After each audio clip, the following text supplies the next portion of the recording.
don't think it's that easy because these younger generations are very online, and like the tide is really turning against AI in a big way, especially because they launched it into all of these services. The Google AI is the like worst example of it, where that thing is wrong half the time when you search something. And so now like it's becoming like associated with AI, that it's this annoying thing that's often wrong that just gets in your way. Yeah, 100%. I mean, the thing is, like, CGI is a good example here where, you know, if you're watching a movie and you're enjoying it and everything, and then at some point they use like a CGI cat or like a CGI animal or a baby or something like that, it takes you out of it because the CGI object is very noticeable and it's what your attention's on. And then it's not good enough yet. It doesn't match reality, so you notice it and it takes you out of the film. But CGI in the background, you know, birds or snow or, you know, things that are not in your focus works really well because you don't notice it and it's real enough. So it adds texture to the environment. This happens all the time and people don't notice it. So I think AI will be used and it'll fool us all the time when it's not the focus. So of course, like if AI was like changing the people's, you know, mouths to actually mouth, like when that happens, that looks fake. It's not good enough. But at some point, certain things will get unnoticed. You know, AI will get to the point where it will be unnoticed. And I don't look forward to that day because that's going to be worse than now. I love right now this moment because there's so many weird things being created, really funny, quirky, strange things. But there's going to be a time when it's going to be annoying because you won't know if it's real or not. You really won't know. That's a damn shame right there. We're just in one of those. I don't know what the future holds. I don't know. It's like an arms race for AI. Like, did you see the Russian robot that walked on stage that they introduced? Which one was this? It was, I don't know what company it was. It's some Russian company. It's basically Russia introducing their AI robot. But when it walked on stage, it like stumbled and fell, and people were making the joke that it was like a drink way too much vodka, as to be expected. Very embarrassing. Very embarrassing. But it's this moment in the U.S.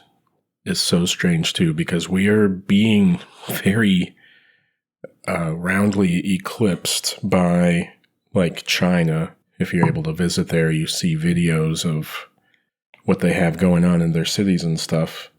They're so far ahead of us right now in technology and in sort of the way that their lives are accommodated by stuff.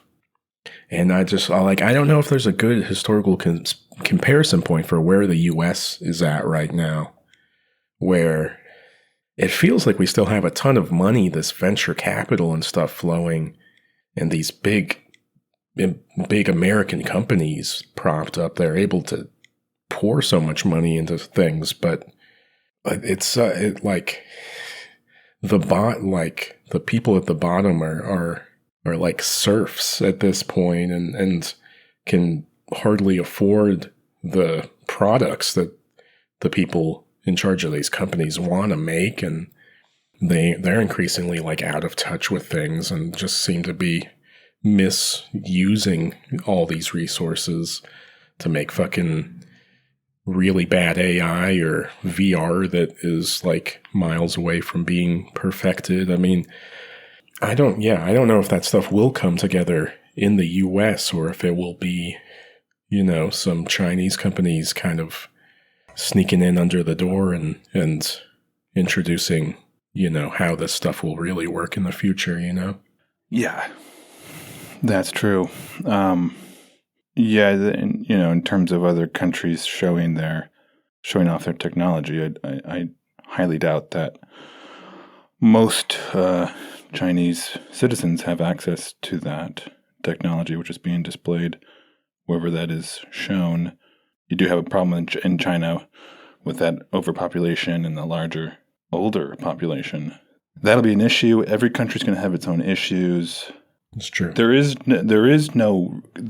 to your point, there is no good comparison to, in our time today, to any time prior World War II, and that is because of the nuclear bomb that changed everything. That caused all countries to encounter more conflict within than amongst each other or between countries. So something like Russia attacking Ukraine or things like that are unique for today's standards. It wasn't unique, obviously, prior. And the nuclear bomb is the threat that all the countries avoid.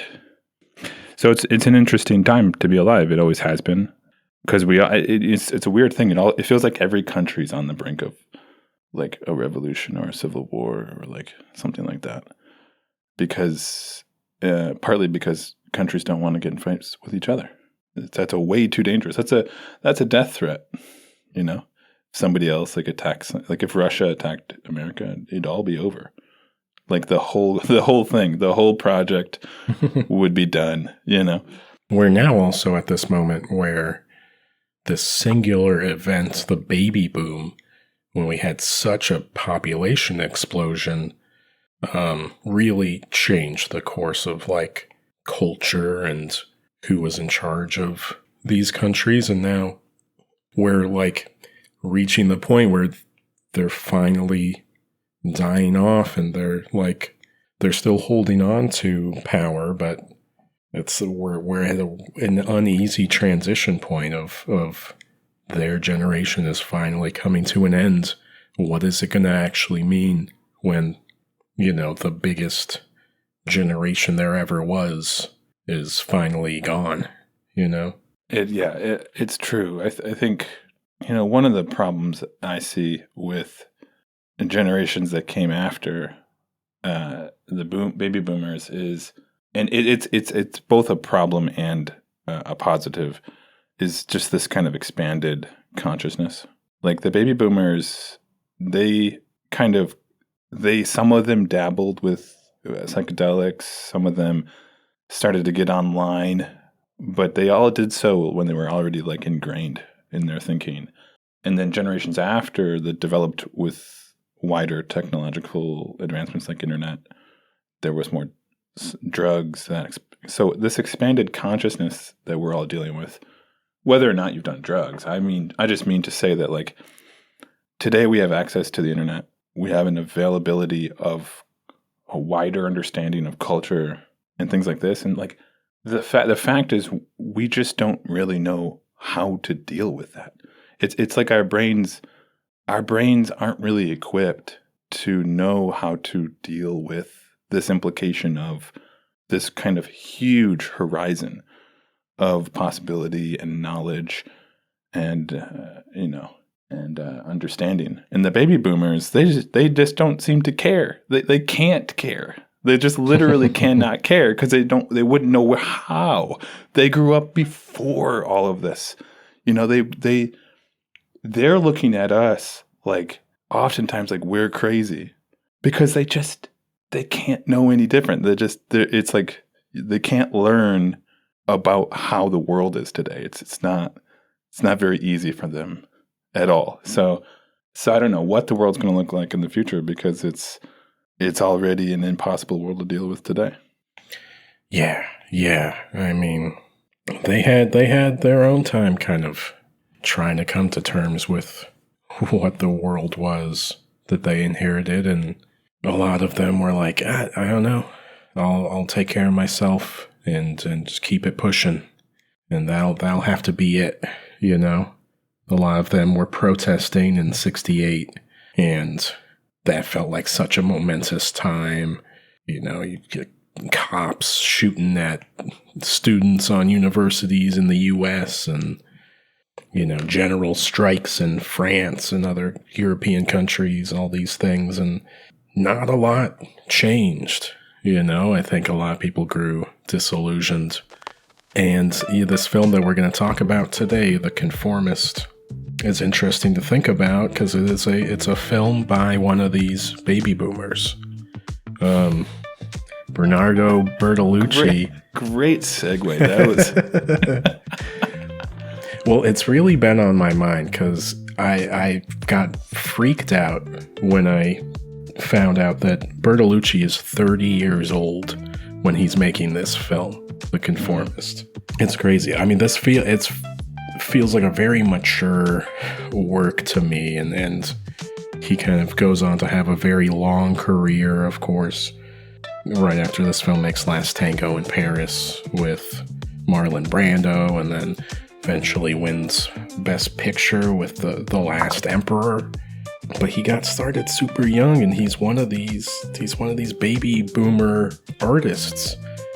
And so he's dealing with so many feelings about current events and about, that history that happened before he was born. It's all this film kind of touches on so many things, these fractured conscious psyche things banging around in your head at that moment in time. It reflects in the filmmaking, and it reflects in like the story itself and what it's about. And that's just what I'm talking. It's like that's how I feel about this film. And you might want to go to the experts for your opinions about films that make you go, but some like it unauthorized. And I'm Jay Brooks Young. And I'm Zach Domes. Ooh-wee. And this whole thing will be dubbed in foreign languages. So Yes, that's right. In every foreign language known. This podcast is a U.S., French, and Italian co-production that will be distributed in all those countries. Sponsored by OpenAI. Just kidding. No sponsors. It's unauthorized. That's right. No ads, no sponsors. We bring it to you raw and uncut. That's right. So have you seen any of those later Bertolucci's, Zach? No, not that I'm aware of. Yeah, this was my first one of his. What were your first impressions? Oh, well, it's a beautiful film. It's absolutely gorgeous. The cinematography is incredible. It felt ambitious for its time just on that level, with the different camera movements, kind of mixing many different types. There's Dutch angles at one point, Dutch angle that turns to a normal angle, like during the shot. There's sort of Wes Anderson type sliding, panning sideways while someone's walking. But then that mixes in with like your traditional close-ups and very wide, fantastic framing of various locations, kind of making you wonder how they did many of the different scenes. And added to that, the lighting and the coloring. So all on that level alone, I was captivated, and just on that level alone, I could watch it without. We'll get into this. I don't really know exactly what was going on ever. That's fair. Only pieces here and there, but I didn't have to know what was going on exactly because of how enjoyable it was just to watch visually. Yeah, absolutely. Yeah. It works on many levels, I would say. But certainly visually. Like he's Bertolucci, like a lot of these boomer directors, he's a fan of film. That is plainly obvious. It reminds me of the Truffaut stuff like 400 Blows, because I think I don't know. I would just say like sometimes people talk about the new wave like film schools at this time, and they think about the experimentation. But I think the thing that artists like Truffaut were trying to do was incorporate all of these techniques that had been developed in Hollywood that foreign directors had kind of like turned their back on because they thought of them as like cheap and commercial or you know, kind of shallow and just creating like a spectacle. But it was critics really that became filmmakers that recognized kind of the power of these techniques and that they could be applied to any sort of film, and that there was like an artistry there that helped kind of translate something to the audience emotionally or even intellectually. So, like Truffaut making the 400 Blows, Bertolucci, I think, is really incorporating some old techniques. I mean, he loves these sort of panning and crane shots and stuff like Max Ophuls or some of these other really movement focused directors, and really paying attention to his framing and the color and all these things in the way that the most like really technically sound directors in Hollywood were doing. So it's like an elevated film visually, just thinking about that alone. Yeah. Yeah. At the same time, and as you say, and at the same time, like he really does lean into this kind of surrealist quality as well, even though the coloring is appropriate. There's times where a character may be walking towards a window and the character will light up blue because the closer you get to the window, the bluer the light from outside. But it becomes vibrantly blue, and then the shot changes to look back and to take on the perspective from behind that character, and you're back in the room, so it's kind of red. And you have these bright reds, these bright blues. You have also the way it's cut and edited, kind of it's like a flashbacks, flash forwards, but also just like the pacing will be very surreal sometimes, not quite linear, something slightly different, slightly off, 8.5 quality, but it's not like over the top either. It's very unique in a way. It sometimes reminded me of Antonioni at times. Yeah. And the thing is, I think those are, again, I do think those are also techniques that Hollywood directors were using, that he is kind of stretching to make more surreal even, that color stuff. You can look at like Douglas Sirk and how expressionist he is with color and moody lighting and stuff. And yeah, like right, Bertolucci's taking that, making it even weirder. And then this like strange editing, you think of like Citizen Kane and other, 40s films that were really experimenting with your story structure and your editing and stuff. He is taking that sort of stuff and pushing that even further. That's why he's really a student of this stuff, because he's taking pieces of all of it and making it new, making it its own thing by finding this new way to amalgamize all of that stuff. That's right. And I will say that because of that, he probably, I would guess, loses a portion of the audience. I was watching with my wife, and she said, beautiful film, really captivating in so many ways. But whatever the plot is, I really could care less in some sense. Like, it just wasn't hooking for her. There's no point in which she felt like she could hook onto something. At the same time, there was enough interesting things going on. It didn't matter. Yeah. Yeah. Well, yeah, it's interesting.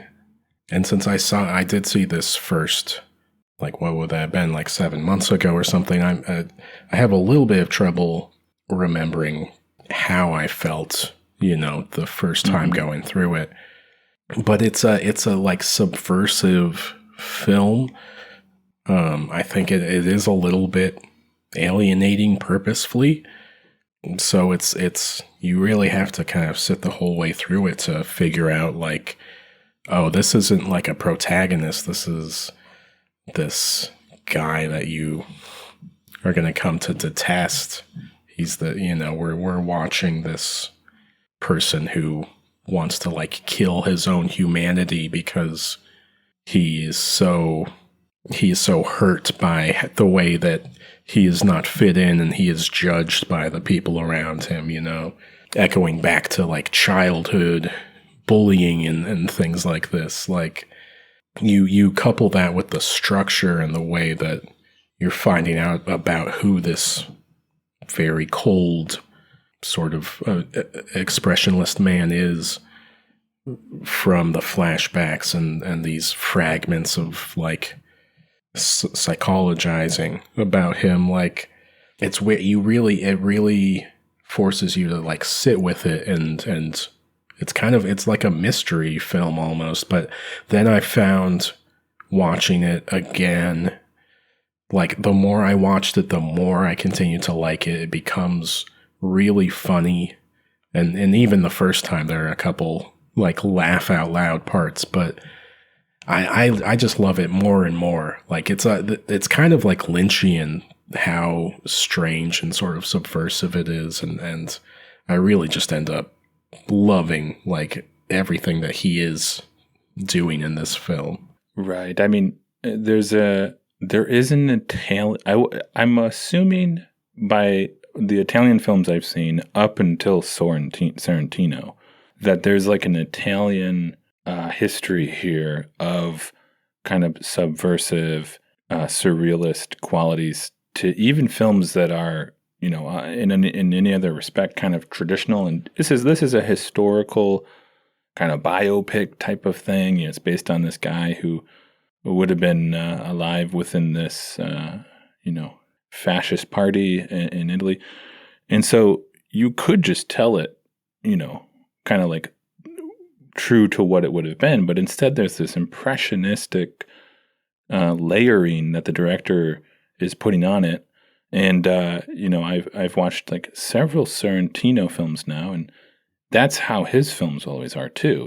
He's not just showing you, he did a film on the president of Italy who was kind of like a dictator. Many people thought, I can't remember his name. He did a film about him.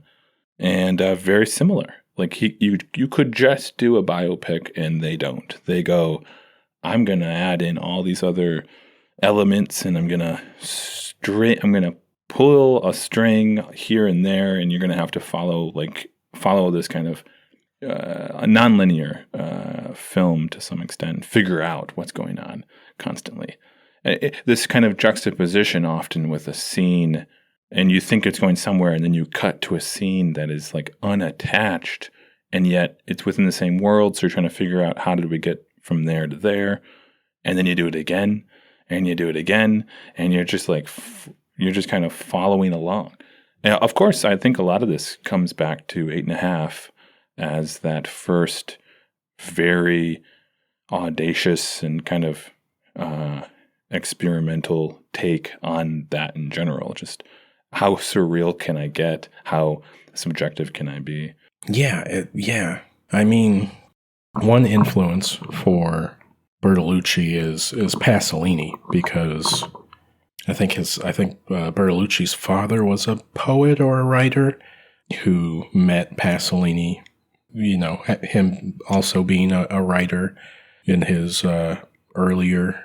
So Bertolucci, when he became interested in filmmaking, when he was like 22 or whatever, he gets connected with Pasolini, and he's able to be the assistant director on Pasolini's first film, Acatone.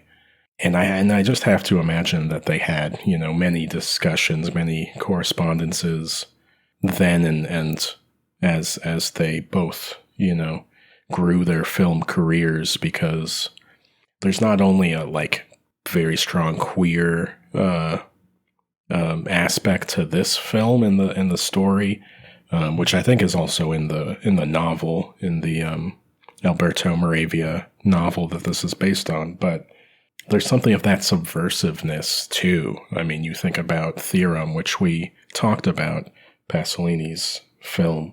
Again, you're subverting the church, and you're subverting, these conventions of what is supposed to be okay for us to talk about in Italian life.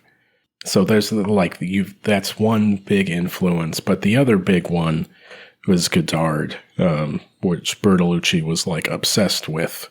And I don't know who, I'm sure a lot of people have made this connection, but I learned about it from this one professor who has a great little podcast feed with short snippets on films, man named Stephen Benedict.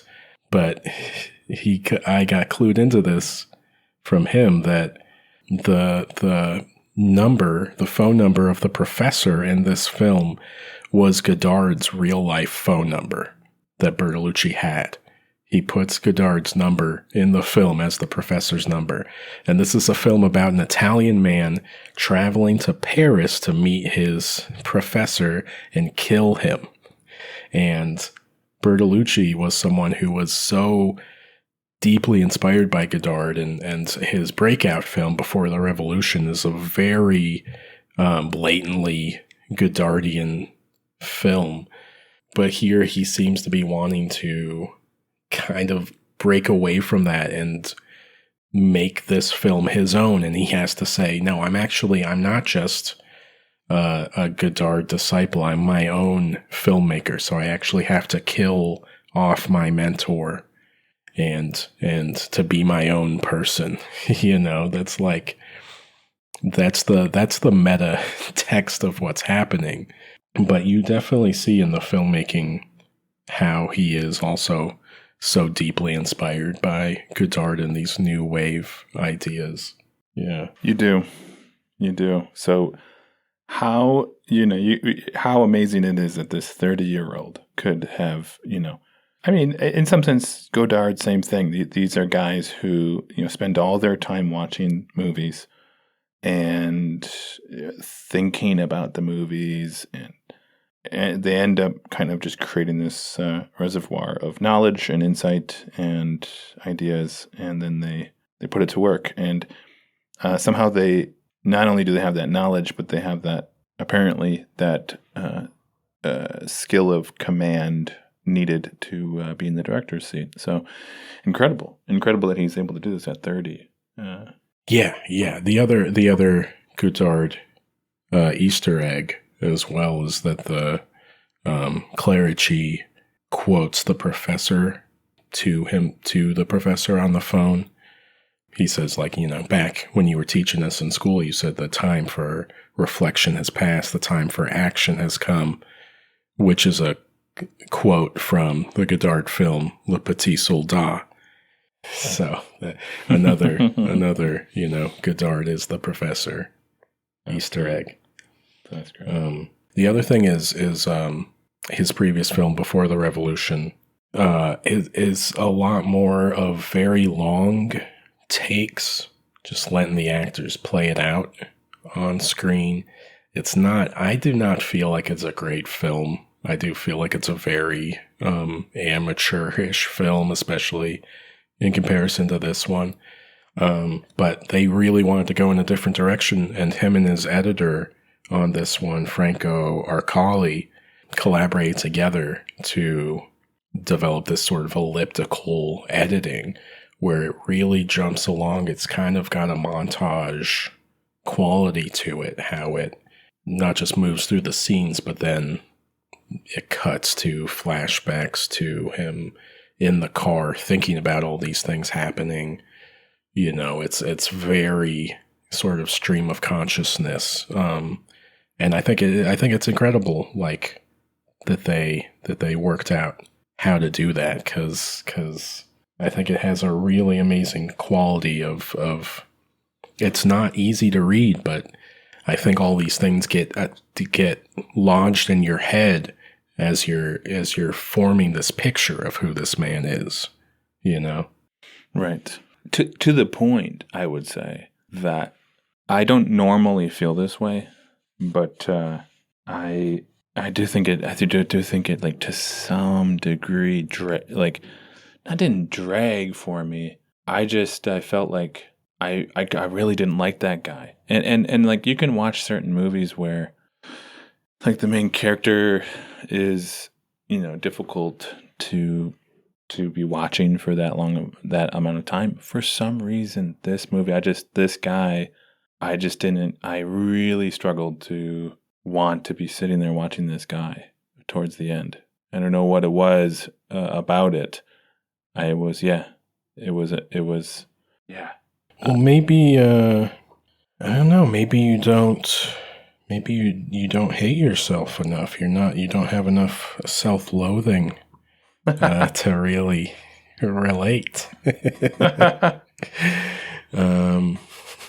I think it's such a, I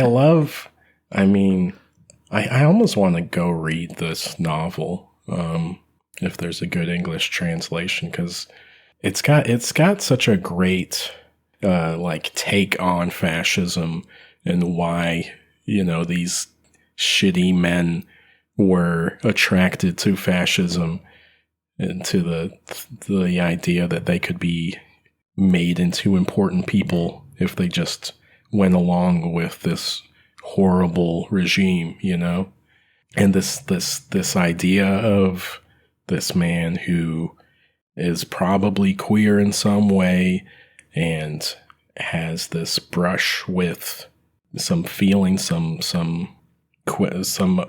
aspect of his queerness early on, and then represses that in some way and wants to hide that away and wants to construct this normal life, which he says explicitly to multiple people, is like, I'm going to build a normal life. That's what this is all about. Like, I love that as the explanation of what is at the root of fascism. So the whole time, like, as soon as I kind of, like, make that connection that that's what this is about, that's who this character is, I'm so locked in. I'm like, yes, like, he just wants to be normal. Yeah. It's like the parable of the cave. I think that the professor mentions is like, but in this case he's choosing the cave. He's like, yeah, yeah. I get that. Like, I get the real world, the better world is outside. But I don't want that. I just want the cave. I'm going to stay here. This group, these folks actually want us to stay in the cave, and no one cares who I am, in there. So why not that? But what happens when he has that conversation with the professor is, at the end, I think the professor opens the window back up, and it shows that the shadow, it disappears, it's destroyed by the light. Like, There you go. Right. If that's your choice, like, you don't get to stick around when the regime comes down. The light comes out. Yeah. That's true. It's safe in the cave. There's a kind of safety to it. That's the other thing. That's part of how these regimes always work, is like, you become part of them and you become protected, right? Dangerous regimes are dangerous for a reason, right? It's like an operative of that they are able to control. So yeah, you have choices in these, like, historical moments to either, like, go against it, which is a risk to your own life and way of living, or you can join it, and then everything's fine. You can be normal. You can live a normal life. Yeah. Oh, before we go any further, I feel like we should also at least say out loud that, it's pretty well known at this point, Bertolucci's next film, Last Tango in Paris, has this black mark on it because they do this very horrific thing to the actress on that film, Maria Schneider, I'm sure you've heard about this, but for anyone who possibly hasn't, there's a rape scene in this film that they did not tell the actress about in this hope to get a, quote unquote authentic reaction out of her. So Bertolucci and Marlon Brando decide not to tell her that's what they're going to shoot. And then, Brando basically pretends to rape her. And it's a very humiliating, that is an assault, which is, I think, a thing that I don't think Schneider talked about it for decades. I think it only got really addressed in the last couple of years. But it's the unfortunate thing with a lot of directors at this time. They were shitty people, and they had a lot of power to do these things and get away with these things and not be questioned. We're lucky in a lot of ways to live in a time now when there's a much greater, we have less tolerance for people who would do that sort of thing. That's a horrible, traumatizing thing to do. So it's worth saying, just to not act like we're ignoring that. But I also want to engage with this film on its own to some extent. I think that's all, we can think about that, that he's that person that did that, and also he's the person that made this film. This is in its way a film about a very compromised person moving through the world and making poor decisions. So in that way, it's not an untrue film, If he was someone making a film about a very virtuous, good person, it probably it would ring false in some way. But sometimes it's it comes out as a more true piece of art when it comes from someone who is maybe at least aware of their shortcomings. Maybe that's not even a conscious thing. I don't know.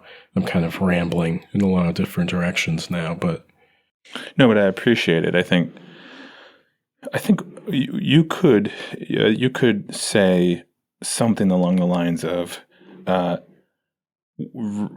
reading or viewing art, whether it's film or novels or anything like that, that comes from the past, and the further back you go, you best read it with the understanding that the moral standards of whatever time you're watching the film from is different. Because it very well could be the case that some film from the past that's by a director who we don't know of being having strange moral standards themselves. It may be the case that just hadn't been discovered, it hadn't been released or found out. I'm sure it is the case that people are obviously imperfect and flawed and do horrible things, but and also at the same time we're progressing in terms of our moral standards. At least some of us are. And so, I just think it's with any film we watch, we have to hold that it was a different time. And then, of course, if the director themselves did something explicitly terrible and that was revealed, I think that should be held with that knowledge and understanding. But at the same time, art is art, and what are you going to do? It's available, and it's there to be acknowledged. Films are interesting, too, because it's a whole bunch of people on board. It's a whole crew of people. So what are you going to discard the film simply because of a particular act or the particular one person? I don't know. Yeah, it's very tricky, gray. It has to be kind of a case-by-case thing, and then it has to be a personal thing as well. And I don't begrudge anyone who just doesn't want to engage with it, I am privileged enough that I'm not gonna be ultra super triggered by that, and it's going to like ruin my day if I then do watch a film like that. But I recognize that's not the case for everyone, and I wouldn't expect everyone to watch it. That's right. Yeah, it's worth. Certainly, I think it's worth watching this film and examining his career, because he was obviously extremely talented, and I think extremely influential as well. And this film was definitely an influence on a lot of the new Hollywood directors. I think Coppola, when he's making stuff like The Godfather, is looking at this film for the ideas about how it should look visually. You think about those Venetian blinds near the start when he goes and visits his fiancée at her home, like incorporating this kind of noir type lighting in a color film. But so many aspects, like he's definitely a very important, influential director historically, and it's worth looking at to get that kind of context of where those directors kind of learned and got their taste from. Yeah. Yeah. I mean, yeah, it's rich with all of that. You can it's one of those films where you can see, as we've been saying, you can really see how much inspiration he took and then how much he inspired. It's not every film is like that. Not every film is like obviously you're able to see what the inspirations are and things like that. But this one, it feels more so that way. Any part of the film, any scene, any part, any character, or thing like that stood out to you the most, that you like really appreciated the most? Oh, so many, too many. Oh man, it feels like a movie that could have been 3 hours. It's really incredible that it's under 2. Yeah, for sure. It moves so briskly. Again, I think that's that Hollywood influence, that he wants it to be kind of digestible and pretty. I don't know. It's what you were saying before, though, about it being kind of like alienating to an audience. It's so interesting that he wants to do some of those things, but also have it be so kind of polished in Hollywood in some way as well. Yeah. Well, in the alienation too, by the way, I also meant just like it doesn't explain a whole lot, and I love when films do that. Of course, it's never fun to be watching a film that's explaining everything to you, like you're learning about something for the first time, or as though the characters themselves didn't know. But I do think there were times where like they're discussing, say in the very beginning, where he's talking with that guy who's going to give him the opportunity to go be a spy in Paris. The jargon and the language and things used, he's talking about fascism, he's talking about different parties and people and stuff. It's like, it's all a lot of that time, it feels like, and it feels like you kind of have to know just a little bit more about that time and that situation to kind of grasp what they're saying, because otherwise you are left out for a good portion of the film, like up until at least in like towards the end. I'm not even joking, like towards like 3/4 in, am I really starting to finally get what was really going on here?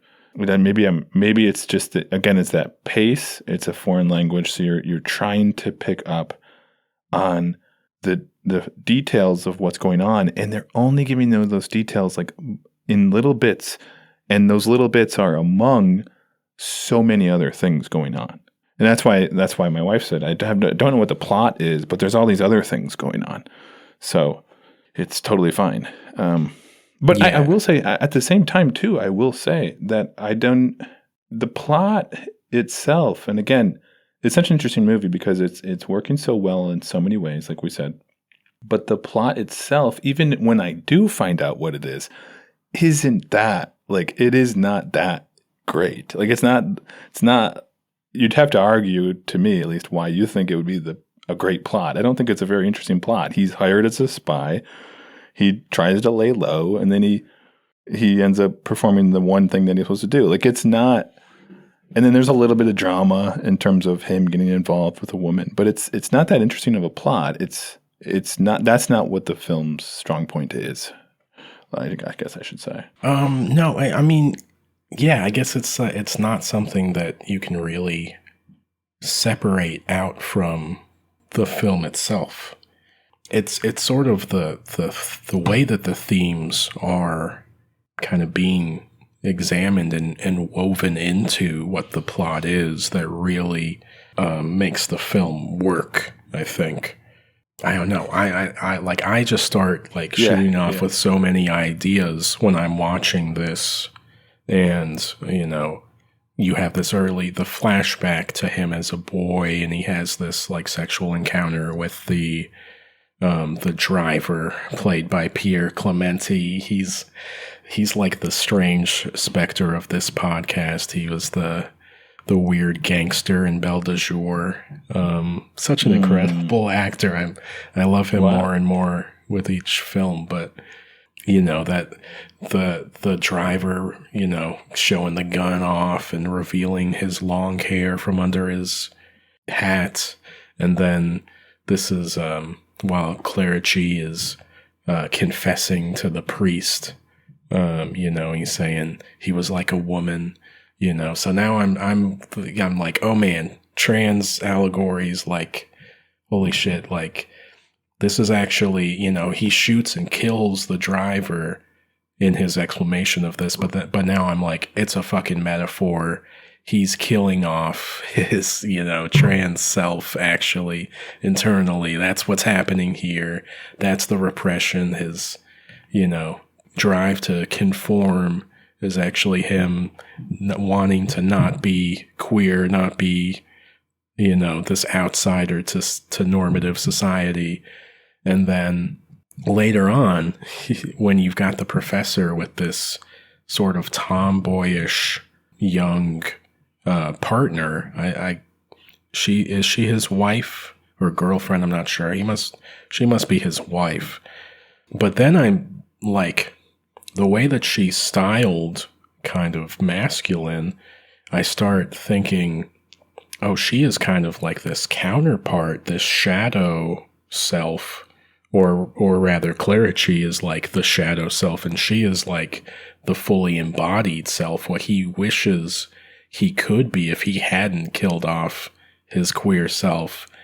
And then the fact that you have this scene where he wanders in and he oversees his new wife with the professor's wife, and they're alone and they're having this weird encounter, this weird like sexual encounter or something. And the professor's wife like stares into the darkness of the, slightly ajar door, where she shouldn't know that Clerici is looking and spying on them, but she looks as if she does know, that's like, again, this like idea of what he could be, staring out at him. And this is like, she is playing this role with his wife that he wishes he could play. He wishes he could be, this fully embodied queer person. This is like, I think this is just one kind of reading that you can take out of this film, but there's so much visually and just like metaphorically kind of packed into this film that I think rewards really reading deeply into. I love that so much, and I think it may actually be the case. I have to examine this a little more, but it may actually be the case that I've starting out with The Great Beauty by Sorrentino and being very taken by what Sorrentino was doing in that film, where he's examining the life of a guy who is extremely wealthy, but kind of jaded and washed out and sort of completely dismayed by the life of luxury in Italy. So he's just sort of chatting, a lot of times some voiceover, some pontification in these large Italian old buildings, and he's going to parties where he just kind of sits around and chats about nothing really, and there's these beautiful women dancing and all these things, and it's this Italian culture of ease and simplicity, and yet everybody's sort of like, what's the point? Oh God, what's the point? What are we doing? And that all comes from Antonioni and Fellini and these guys who, and probably bits of well, I don't know, Rossellini, but these guys have been doing this sort of for a long time, and obviously before film, that same understanding was there. And what Sorrentino does with his films, as I've watched more of them, start to feel the same. I start to see what the Sorrentino DNA is. It's like these very interesting scenes that are kind of juxtaposing interesting like sexuality, moments that you wouldn't really expect. I just watched Hand of God recently, so he does that there. He does that in his newest film. And I suppose what's happening to me, having watched now, I don't know if it's the fourth or fifth Sorrentino, is I'm becoming jaded by that. I'm sitting here like the bourgeoisie guy going, oh God, yes, another fantastic scene with this interesting thing. And then we go from there to another unpredictable, unforeseen thing, but it's only slightly related, and I have to be the one to make those connections. Okay, here we go. And the movie ends, and I go, I don't really know what I just watched, and I feel like it was, The Great Beauty Part 10 is honestly like the kind of what I'm sitting with. And then I watch this movie and I go, okay, so he gets it all from this, but at the same time, this feels sort of the same too. That's not to say that it isn't a great movie. It's, I think, to say that like this sort of particular, at this point, at least what I'm seeing here and what I'm noticing subjectively here is this particular Italian, slightly surreal, slightly real way of filming it has a particular formula. And I think that formula is the thing that comes more to the foreground than the actual experience of the film itself. Like I'm being taken out of the film a little bit by the formula of this particular way of filming that I think starts with Antonioni and works all the way through, or, maybe a little bit, somebody probably did it before him, but it works through its way through a lot of different Italian culture and cinema. Yeah. Yeah, that definitely makes sense. I think you gotta be prepared for it. You gotta be in the right mindset. It sounds like you kind of got full off of like McDonald's, and then I tried to take you to a nice restaurant, and you're like, "This just doesn't taste good to me, man." I'm like, what? Why did you eat all that before we came, Zach? What? I thought it was nice. I thought it was going to be nice. It was like McDonald's when they offer like a brand new, like when they're like, we have a new sandwich that's nice. And you're like, oh. And you go and you're like, no, this is just the same thing. Smells and tastes exactly the same. Well, you have to understand that for me, I just finished watching Out One, which is a very loose, improvisational, slow experience. And so when I put this back on to refresh, I was like, oh my God, like intention, really meticulous, construction. Thank you. Oh my goodness. Because it's intentional, but it is left so much up to interpretation, and it is artistic because it does not have an easy singular meaning to it, and I find that so interesting. And again, it's also very, very entertaining and fun to me, at least with, now that I've watched it more than once and I'm not really trying to follow and put the plot together, now that I understand it more, it's really entertaining. It's definitely worth watching multiple times because it gets more fun each time, I think. Yeah, I can totally see that. I can totally see that being the case. Like you get the early part. How about his blind friend who reads like fascist propaganda on the radio? Who puts in the good word for him with the party, and then later like throws him a like engagement party with all of his like other blind friends. Right.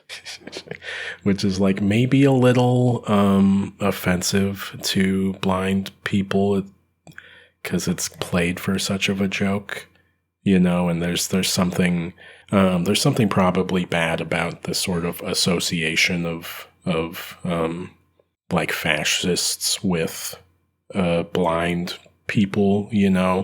It's sort of saying that you have like this deficit in your personhood if you're blind.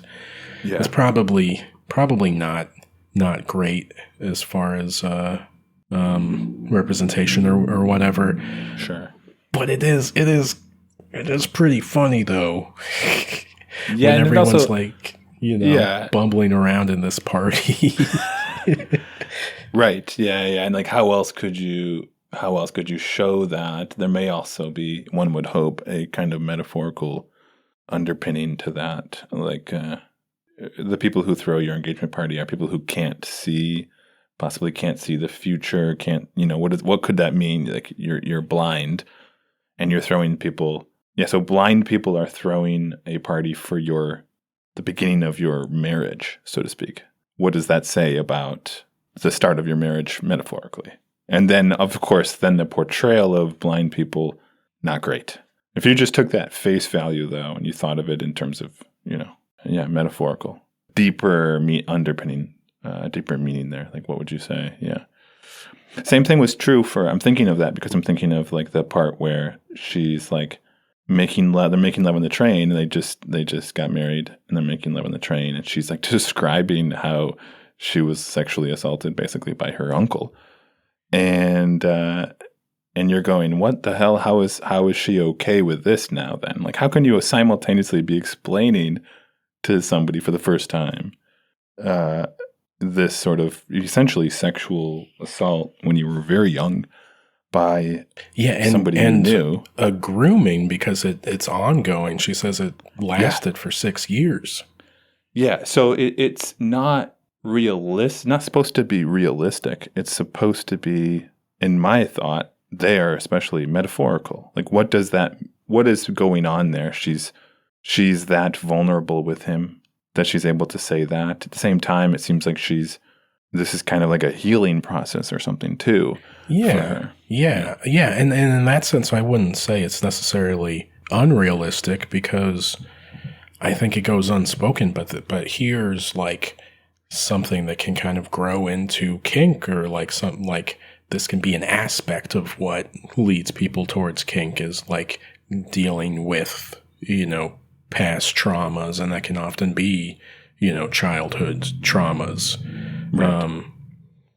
But sometimes, that will guide you, towards what you like sexually. So it's not something that's spoken very often, but I think it is a realistic thing, and that's just like one way that I think a film and films in general can do something for us, is like let us think about those things that we really like avoid talking about. Here we actually like see that in a film and think about that.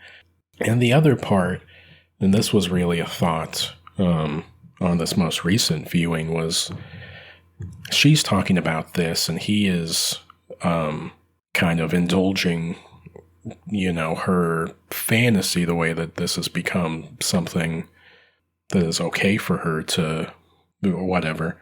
But we've now heard about this thing with his driver as a child, that flashback, and what he's doing for his wife, he, may be a projection, and maybe what he wishes that someone could do for him is just let him, explore that memory and that attraction towards something, untoward, in a like safe but fulfilling way. Like he's going to accept and like do that for his wife, because maybe that he wishes that someone would do that for him and accept him in this like deeply, traumatizing thing that he is kind of repressed, and he obviously, feels this shame about. Well said. Yeah, that's a good point. Well said. And I think that, that is something that you're going to really start to kind of understand after, I would say, and I would think, after at least 2 watches. Yeah. Yeah. yeah. That's right. Yeah, there's a lot going on. There's a lot going on there. Yeah, that's great. But one thing that's very obvious the first time that you watch is these incredible shots of this fascist architecture, the super brutalist stuff. When he goes and meets the minister, I think that he's called. That sequence, it was like very Tati, definitely made me think of something like Playtime, where he's just walking through these giant empty spaces. Because it's comical, and it pokes fun at how ridiculous this enterprise is that they've built. Like, what is it's bad taste, It's the tyranny of little men with bad taste. Tati figured out exactly how to put that in visuals, and Bertolucci was like, yeah, we can do that Italian style as well. And there's a similar thing when they stop off on their train ride to pick up the gun and get his assignment that he's supposed to actually kill the professor, because they're in some weird, wonky villa. And this is a very, like, strange part. There's, like, an old woman, like, wandering around in the background like it's a horror movie, and there's this guy with, like, walnuts covering his entire desk. But the funniest part is when he gives the gun to Clerici, and Clerici's leaving, and he turns around and points the gun at him, and the guy's like, "Oh my god!" And then it like sits on it for a second, and then he points at the other corner of the room, points it at his head, and then like fixes his hair, and he's like, "Where did I put my hat?" It's so, oh my god, that part is so funny. It's so funny. Yeah, everyone's listening all the time. Oh man, we skipped him visiting his father in the asylum. That's another like giant brutalist, architectural building. His father's wandering around out in this, it's like an amphitheater or something, like in his like loose straitjacket, writing his musings. And he kind of interrogates his father. He's like, what did you do before? Weren't you involved in some stuff? Didn't you force feed castor oil? Didn't you bludgeon people, this and that? Before his father, like, sends him away and yells for the nurse to tie him back up. What's going on? I mean, what's going on there? It's like, I think that's Bertolucci thinking about, the generation before him, these men who, like, watched fascism kind of bubble up under their feet, and, maybe they were involved, or maybe they could do nothing to really stop it at the time, but they're just like, they can't live with themselves, I guess, at this point. So they're just like, in asylum, that might be a part that's much more metaphorical. Yeah. I mean, and at the same time, again, so you can go, okay, yeah, it might be metaphorical. Also, just like, I remember that part just thinking like, wow, this is an incredibly crazy shot scene. Like, wow, this is wild. And then like his actual interaction with his dad and like, so felt, it's the grandeur of the thing overrides and overtakes the actual like human level interactions. I think people often, I think there's the same criticism people will have to cinematographers like Emmanuel Lubezki because of his wide formats, his very wide shots. People will argue that like if you're using a wide lens all the time, that the negative effect of that is you don't get to actually be on that human level of what's going on. And that's not to say that there's plenty of close-ups and interactions like that and stuff, but yeah, that scene in particular though, when he goes to see his dad, it's like there's no real like felt interaction. Like it's like maybe that's what's going on. You want to think maybe that was intentional. He seems very intentional with his choices. The Dutch angle, for example. So maybe that was intentional. He wants it to feel like, yeah, he's at a distance from his dad, of course, because his dad is. He's at a distance from everything. Yeah. He's literally trying to repress every bit of his being so that people think he's normal. That's kind of the whole idea, I guess. Yeah. Yeah. I'm more in that moment. I'm just more. I'm just absolutely amazed at how that was shot, and then I'm like, oh yeah, what was going on here though? What's actually happening though? Yeah, it's a little showy, definitely. The camera work and the music too is very like knowing. It's very kind of over the top and overly theatrical, I think.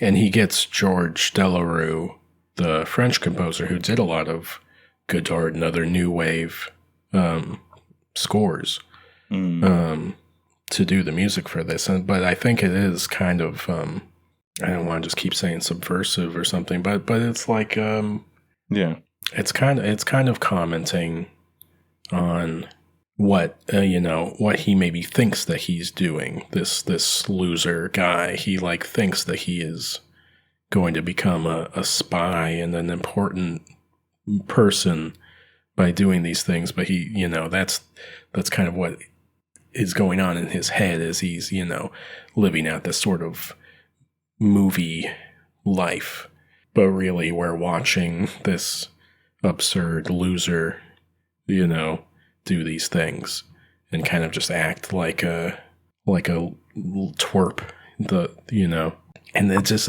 that and we haven't mentioned his like supervisor special agent guy who follows him around everywhere in Paris, Mongiello, I think the name is, but because he meets him in the scene before he goes to see his father, when he goes to meet with his mother to actually go on that trip to see his father. But that's that candid angle when Mongiello drives up on him and he's like, I think we're actually going to the same place. Are you Clerici? And all this stuff. And that guy is such a loser and he seems so bad at this, even though he says he's done campaigns in all these different countries and he's been in the party doing this stuff for years and years. He seems so incompetent and it's really comical the entire time, but especially when Clerici kind of decides very petulantly to get rid of his mother's driver because she has a romantic relationship with him, so he sicks Mongiello on him. And Mongiello just walks up to the guy and like smacks him on the face, like takes the driver's cigar out of his mouth and just smacks him like 5 times. And it's such a funny shot. But like this whole thing, like it is really taking the piss out of these fascists that think that they are really cool, but they just walk around bumbling and being losers, you know? The choice to accentuate that with the music and with this camera work is really interesting. I think in a way, it speaks to that humanity that he's repressing. Like, that's always still down in there somewhere. And that's like something that I think the professor and his wife recognizes in this guy, and why they try to like reach out to him and give him a lifeline is like, you don't want that. You want to be like us. You want to be non-conforming. You want to be open to these things. You know, that's why you decided to come out here. You know, that's why you're still talking to us and going to dinner and these things and dragging your feet on this mission that you're on. Like, you actually want this. So there's like, I don't know.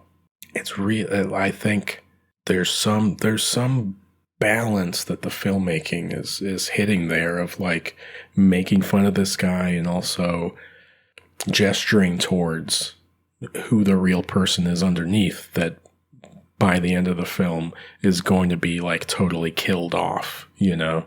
Yeah. Yeah, because I don't know, is there much more to say about the Paris stuff? His flunky driver, secret agent, whatever, Mangiello, yelling out to him in the park, and that woman that walks by and just berates him. Like, even the incredible sequence with the dancing, and everyone like dancing in a circle and stuff, and he's in the middle. You know, I did also kind of wonder if the wife was styled after the love interest in the rules of the game. She at least made me think of that. Birds here don't understand Italian, dumbass. Merde. Continuously, different shots like that show you how this man who thinks he's conforming is in fact out of place, and he's going against where things are actually going to go, you know? But that's one of those incredible, like almost like a Visconti shot or something, just like all those people dancing and him standing in the middle of the... I did think of the rules of the game, and there was one brief moment where the maid, they were eating spaghetti, and they show the table, and it briefly cuts to the maid eating spaghetti out of a bowl while standing right around the corner of the doorway. And I thought of the rules of the game because of just the different rules that these guys play. They play by different rules. I keep going back to those Mangiello moments because they do work for me so well on a comedic level. But when they go and eat at that Chinese restaurant, and Clerici seems to be having this crisis of faith, and he walks into the kitchen to be alone, and then Mangiello follows him in, and Bertolucci, it's very explicit and textual in his breakout film Before the Revolution, but he's very self-aware of coming from a bourgeois background, and this is one of those things where I feel like conversations with Pasolini and other artists probably made him even more aware and made him want to comment on this stuff. But he's really got a pulse on how to point that stuff out, how to point out the absurdity of, like, we're having dinner and then we're going to pretend the help isn't, right there, able to hear everything that we're saying. He corners him, and the camera, like, follows them around into the corner, and Clerici's holding the gun, and Mangiello's like, what, you want to kill me, huh? That's not how this works. And Clerici's just like, I can't take this from me. I don't know how it works. I don't want it anymore. And then Mangiello, just like the way that he it just embraces him, like holds him in like a bear hug, and he's like, look, we've all thought about deserting, you think I haven't thought about it? But I told myself, this is a war, you're a deserter if you leave. It isn't your country you're betraying. It isn't your honor. It's yourself, you know? Just like these things that they tell themselves, you know, to keep doing these things that they actually have to know deep down are stupid and pointless and empty, but they keep, like, it's incredible. I think it's really funny, this film. I think it's really funny. It's like a pyramid scheme, you know? It's just like the ways that we can delude ourselves into doing things. And that you know, that people deluding themselves can stack up on top of each other and form political parties and regimes and stuff. That's crazy. It's crazy what has happened in history, how this world works. We're living through it right now, you know? But you watch a film like this and you're like, that's all of these fuckers. They look like this and they walk around, they have their stupid looking goatees and their dumb fucking hats and costumes. Oh, man.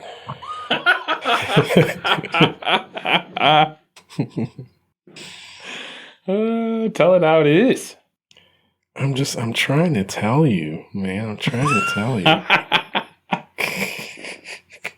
I know we get a lot of movies like this, kind of like the anti-capitalist movies, you know? Yeah, I need some pro-capitalist movies to review. More John Ford or something, you know? I guess he did Grapes of Wrath, so never mind.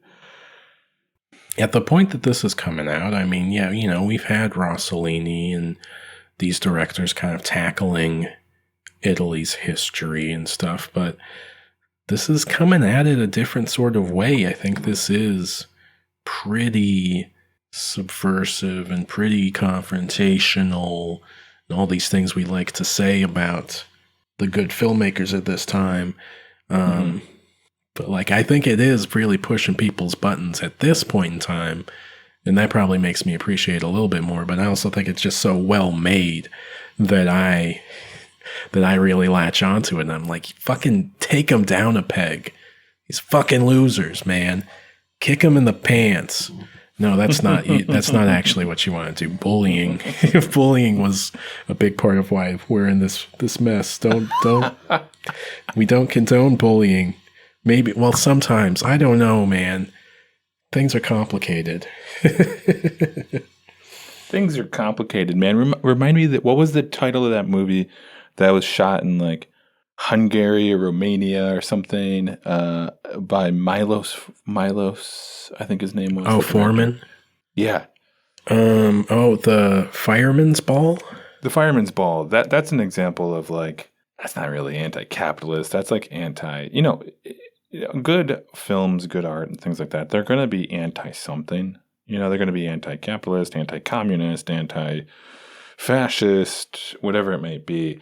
It'd be strange for art to be pro-something, because then it has a motive. And as soon as it has a motive, you could apply a little advertisement onto that little thing if you wanted to, and then it's like a commercial. Like, obviously commercials are problematic, you know. No one's sitting here reviewing the best commercials ever made with great sincerity. You get bought out when you do a commercial, and that's obviously the case. That's obvious. It's the name of the game, commercial. So, you know what I mean? Good films are going to be anti-systems, anti-establishment. They're going to point out the flaws. They're going to point out what's going on, anti-religion sometimes. And that's not to say that there's movies that can shine light on interesting things. It's just like, it can't be all pro. Otherwise, it's just not that great. It's not that good. No, that becomes propaganda. You know, Exactly. It becomes commercial film. Mm-hmm. That becomes the issue, the kind of like complication is when those commercial modes incorporate the like anti-establishment, and they sell it back to us, you know. Mm-hmm. But I think makes a lot of that contemporary stuff that is inspired by stuff like this film ring less true or feel less useful or impactful, which is, it's tough. Yeah, it's tough. It was such an interesting time when like there was an embrace of outsider art. It felt like, and that didn't mean like a compromising the art. It was like, I don't know. I had to think about it. Right. I had to think about it more. Right. Like what? Like, did we get to this point because that stuff became so roundly embraced? Is that like the downside of these films like being financed and the fact that they were able to be made and this stuff? Like, I think this is like a rabbit hole that I don't know if it's even helpful to spend too much time thinking about it, you know? I feel bad for people on Letterboxd sometimes that they just hate what film is in the modern day so much. And they just rail against every single like commercial wide released film. Mm-hmm. And I'm just like, I don't know. Why do you do this? Why? Where are we going? You know?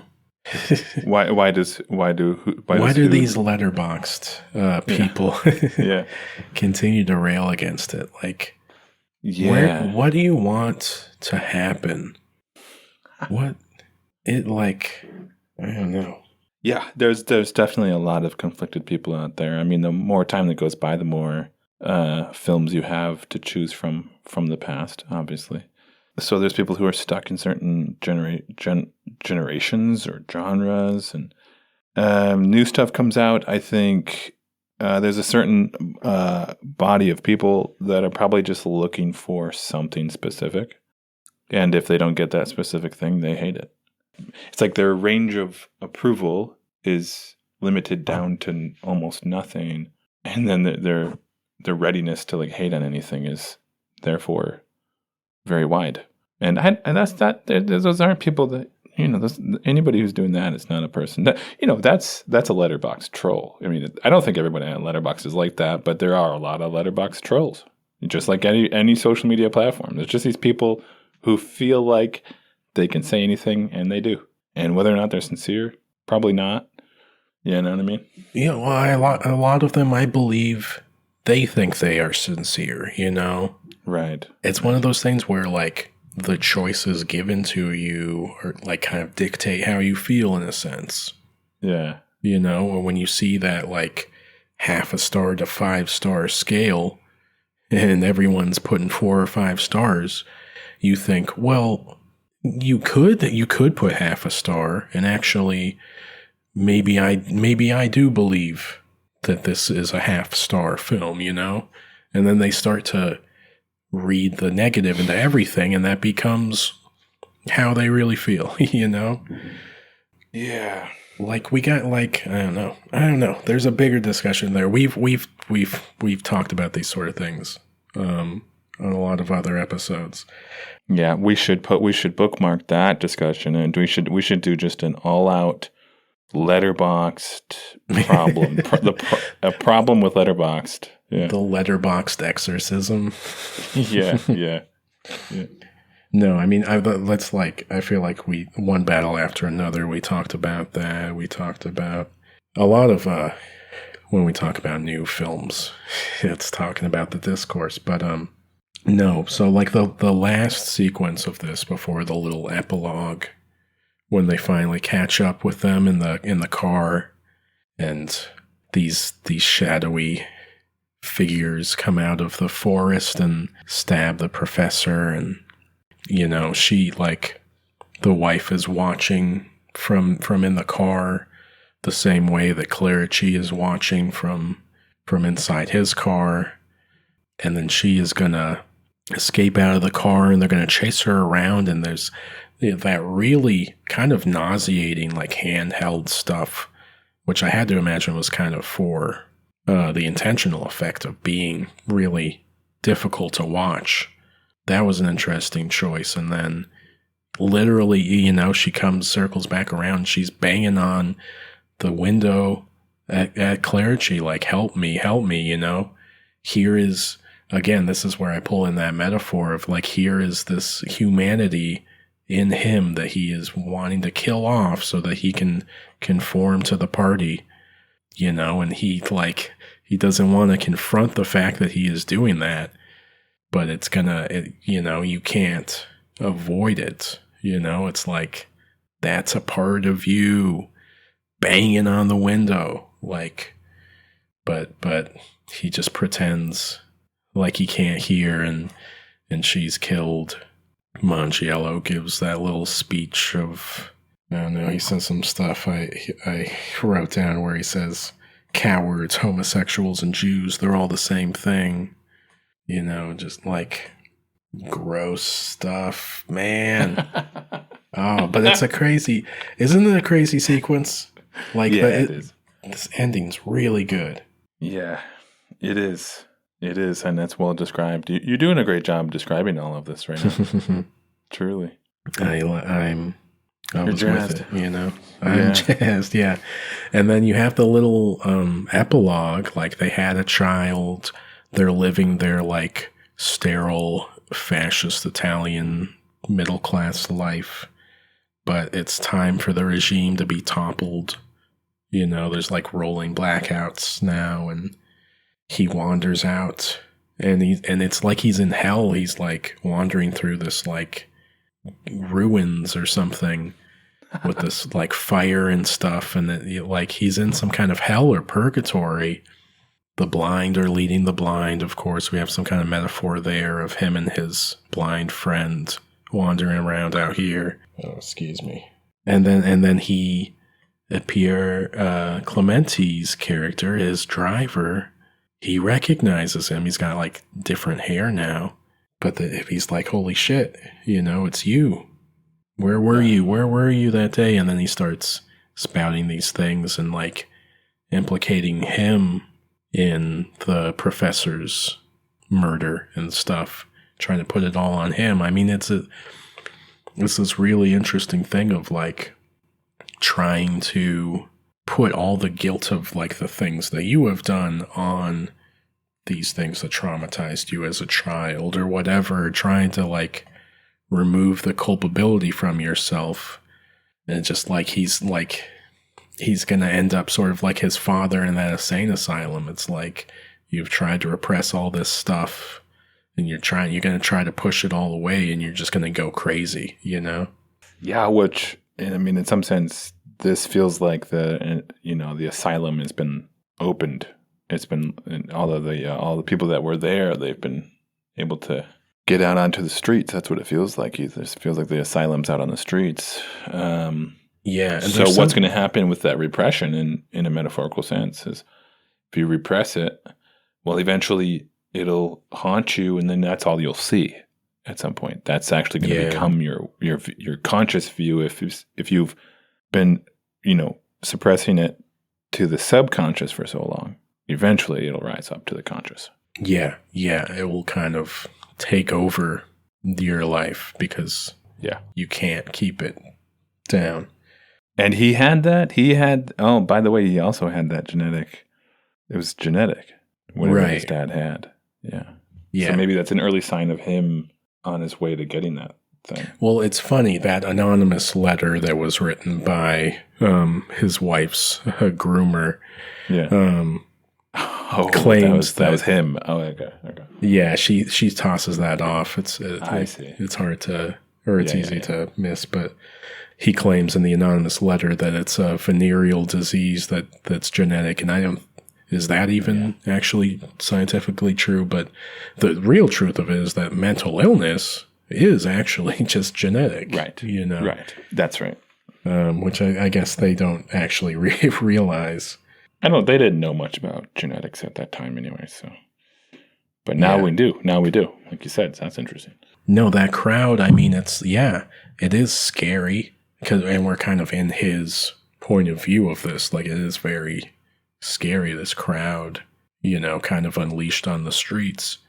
But I think, like, I don't know, there's like, maybe that's exciting, but like, I think there's something real there of like, yeah, we won, the fascist regime came down, but it's like, what did the future hold?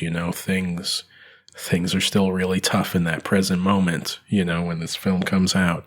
We want to be really optimistic about when these things change, but that crowd is still scary, and it's a similar ending to Once Upon a Time in the West, which Bertolucci co-writes, because Leone brought him and Argento, I think, to help co-write on that. But it's a similar ending where it's like the crowd is coming in, the past is going to kind of be paved over, and that's a good thing, but it's not totally positive, and it's worth being kind of scared of the crowd and of change, because it's not always 100% change for the better, I really like the kind of neutral note that it hits at the end there. It's not a triumph, Yeah, it's gray. It's very gray. Yeah. So, Conformist. Everyone should watch it multiple times. Because everyone should feel exactly how I feel about this film. Do you want to hear about the Berlin Film Festival when this premiered, or should we close it? Yeah, go for it. Fill us in. It's a crazy one. 1970. This goes to Berlin. There are really interesting films there. Satyajit Ray is there. Brian De Palma brings one of his early films there. Roy Andersson, the Swedish director, is there with his debut, as well as Fassbinder, Rainer Werner Fassbinder, one of his early ones. So it's a fun, vibrant festival, a lot of young voices. But the old guard, George Stevens, is the jury president. And when this West German director, I don't have it on hand, screens his film, which is this anti-Vietnam film, it portrays like American soldiers brutally assaulting like Vietnamese people. Like George Stevens demands that they stop the film midway through and that it be rescinded from competition, because he's so off-put by this anti-Vietnam like depiction, and he cites that like festival verbiage or whatever says that the purpose of the festival is to foster community between nations, and this is not fostering community with the United States, obviously there's disagreement about this within the jury, and a bunch of directors in protest start pulling their films from the festival, and there's no resolution to this. Like George Stevens stands firm in it. So after a lot of just unrest, the competition ends up being canceled, and they don't give out any prizes at this Berlinale Film Festival in 1970. And I think it's like the last 2 days of screenings are canceled. Wow.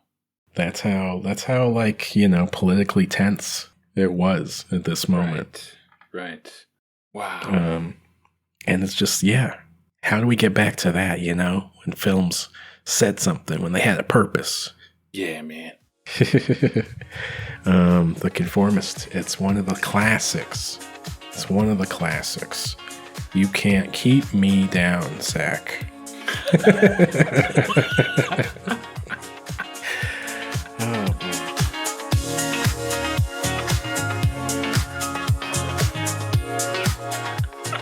I don't know. This might be...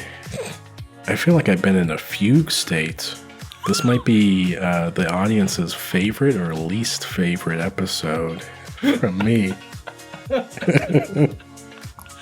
We'll have to see. Yeah. We'll have to find out. Do we? Next. Do we approve of the fugue, or do we? Not? Yes. Should I replicate this in some probably not good way? Next week we should be talking about Elaine May's debut film, A New Leaf, comedy that May stars in with what's his damn name? I'm spent, man. I'm spent. Yeah. What's his name? You know, the It's guy. It's a new leaf for you, for sure. It's the guy from The Odd Couple, Walter Matthau, also stars in it with Elaine May. Fun, crazy film. We've talked about Mike Nichols. Now we get to talk about his comedy duo partner, Elaine May, making her own film. So that'll be very fun. Sight and Sound. No, this one's not on Sight and Sound. No, Sight and Sound. She's verge away from the list. Here we go.